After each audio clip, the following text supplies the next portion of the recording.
radio stations in north central and northeast Illinois will be activated for watches and or warnings, affecting all counties in north central and northeast Illinois, as well as counties in far northwest Indiana.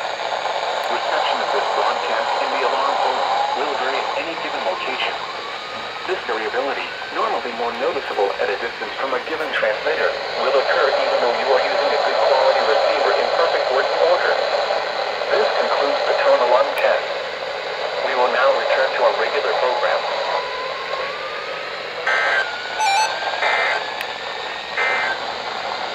At 11 a.m. at Boulder Airport was cloudy.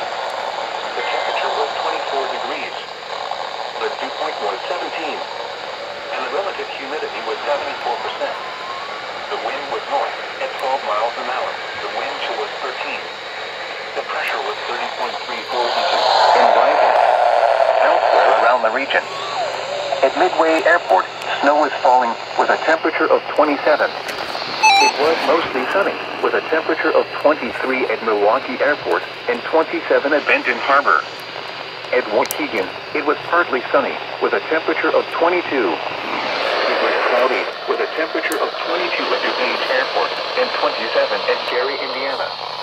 Once again, at Boulder Airport it was 24 under cloudy skies. At Milwaukee's harbor entrance, winds were northwest at 6 knots. At the Kenosha Harbor entrance, winds were northwest at 8 knots. At the Muskegon entrance, winds were northeast at 4 knots. Here is the forecast for the Chicago metropolitan area. Winter weather advisory in effect until 4 p.m. Well, that was interesting. I don't know if the pineapple went off. The recom failed.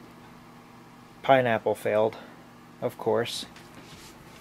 I think. With 74%. Did the vector go? Yeah, the vector went. Gotta love Chicago reception. It's always crap. The reception's usually fine. Snow is falling with a temperature of 27. It was 27. Love Chicago.